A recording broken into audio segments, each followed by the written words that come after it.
saya beri pakan langsung tutup lagi. Jadi saya tutup di sini, saya tidak menutup full ya. Tidak menutup full secara total pada kerodong. Jadi resleting tetap saya buka, dan tujuannya sirkulasi udara itu tetap ada, teman-teman. Assalamualaikum warahmatullahi wabarakatuh. Halo teman-teman, ketemu lagi dengan Caraku 55. Kali ini saya akan membagikan tip, yaitu merawat murai batu trotolan agar kedepannya itu tidak jinak. Dalam merawat trotolan murai batu ini memang harus ekstra kita perhatikan pada kondisi burungnya ya teman-teman. Kadang kalau salah kita juga burung jadi jinak, bahkan kita manjakan, ini akibatnya nantinya akan jinak teman-teman. Karena memang jinak itu sebenarnya tidak di lapangan itu tidak mengenal jinak. Yang penting di lapangan itu tampil. Tetapi kadang kalau jinak itu burung kebanyakan tampil di lapangan itu kurang maksimal. Seperti biasa, saat trotolan saya itu waktu usia 5 hari, saya mengambil itu kan biasanya usia 10 hari atau 5 hari. Jadi saya biasakan ya seperti biasa diloloh. Nanti saat usia 23 hari, biasanya saya taruh pur. Pur dicepuk sendiri, saya beri sendiri, meskipun kadang usia 21, 23 itu masih mau loloh, ya saya loloh. Selanjutnya saya ajari juga langsung beri jangkrik dicepuk tersendiri. Jadi saya pisah cepuk antara pur sama jangkrik itu saya pisah. 1 hari pertama saya biasanya menaruhnya di dalam pur. Selanjutnya hari kedua, umur 23 atau 24, pokoknya selang 1 hari baru saya pisahkan. Jadi kalau masuk langsung saya masukkan di dalam cepuk, EF-nya extra podding kalau jangkrik, langsung saya taruh di cepuk, langsung masukkan. Jadi tidak diberikan satu persatu teman-teman. Ini akibatnya nanti akan burung mudah miyik dan ngelowo.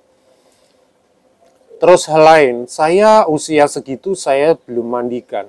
Saya biasanya cuma full kerodong, pagi buka sebentar, kalau mau jemur paling sekitar 15 menit atau 10 menit, bahkan 5 menit aja sudah cukup, 10 menitan lah kira-kira sudah cukup.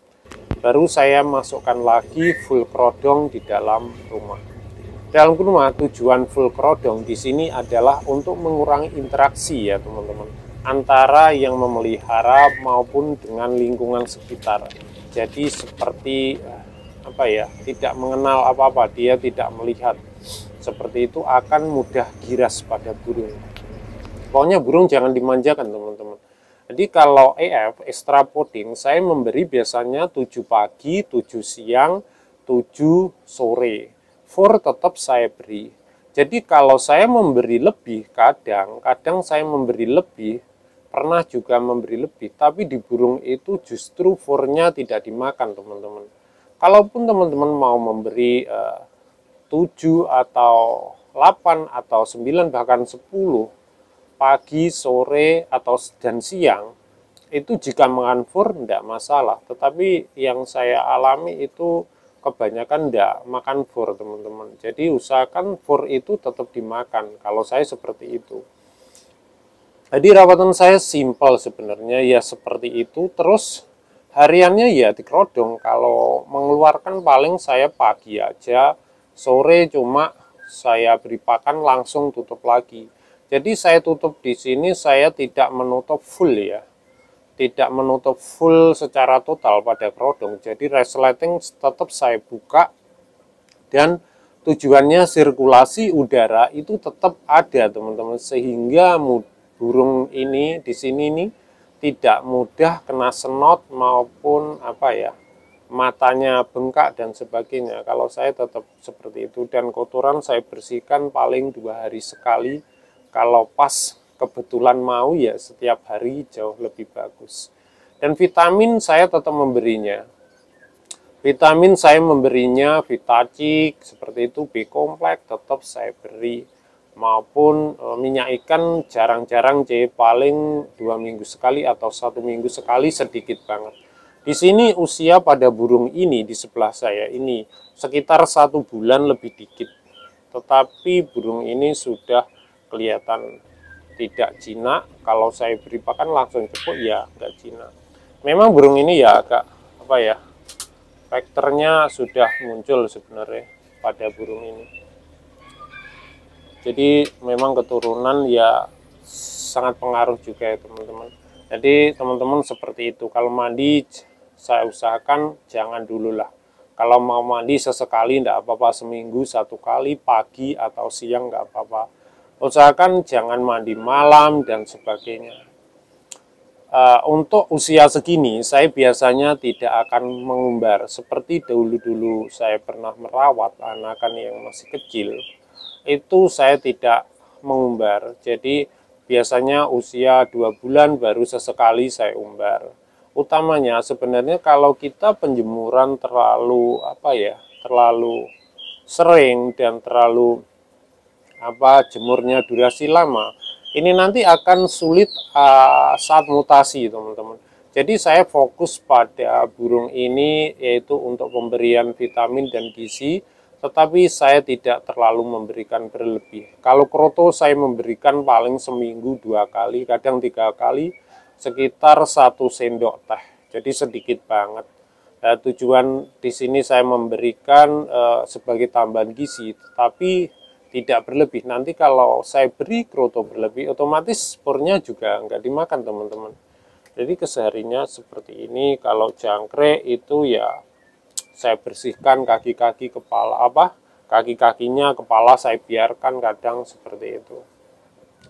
Dan pada burung trotolan ini kalau sudah usia di atas 3 bulan up, itu memang kalau sudah miyek dan jinak itu ya memang agak sulit.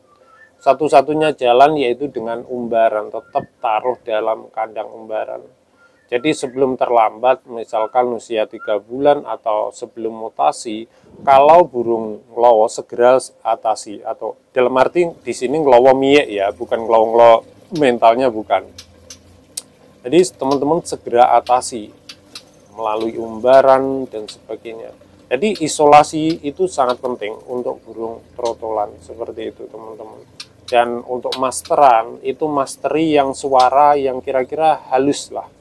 Yang burung-burung kecil kayak gitu 1 bulan selama misalkan masteran misalkan rio-rio atau rambatan atau yang burung suara kecil dulu. 1 lagu aja kira-kira 3 minggu atau 1 bulan. Jadi tujuannya untuk melatih pada burung ini mentalnya terbentuk secara alami. Dalam arti secara bertahap teman-teman. Tidak langsung nanti kalau kita gempur dengan suara keras maupun gerecetan dan tembakan, takutnya burungnya tidak malah menyerap tapi burung malah takut teman-teman.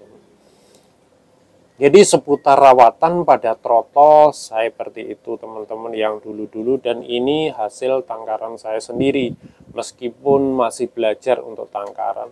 Tapi alhamdulillah kelihatannya hasilnya pun burungnya juga besar ini. Karena burungnya ini yang jantan bahorok dan yang betina itu Medan teman-teman. Jadi burungnya seperti ini. Ini contohnya. Kepalanya itu agak panjang dan kaki-kakinya itu juga lumayan paruhnya, dan sorot matanya itu juga tajam. Tetapi namanya burung, kita tetap harus merawat. Untuk masalah hasil itu nanti teman-teman, semua tergantung rezeki juga untuk tampil di lapangan. Yang utama ya kita kendalikan dulu burung itu tidak terlalu jinak. Dan kalau saya sendiri tidak terlalu memaksimalkan pada burung trotolan itu gacor. Misalkan terlalu gacor seperti itu saya enggak teman-teman. Jadi saya fokus pada pertumbuhan kondisi burung, pertumbuhan pada kesehatan dan kondisi burung agar nantinya mutasinya itu lebih cepat. Dalam arti tidak terlalu macet dan sebagainya. Jadi semuanya seperti itu teman-teman. Jadi saya merawatnya itu ya sebenarnya sederhana, jangkrik ya seperti itu, kroto ya seperti itu. Di burung ini jadi saya fokus untuk mutasi dulu dan burung tidak terlalu jinak. Begitulah teman-teman dari saya, semoga bermanfaat dan teman-teman semoga dalam kondisi sehat walafiat. Berbagi ilmu itu indah. Wassalamualaikum warahmatullahi wabarakatuh.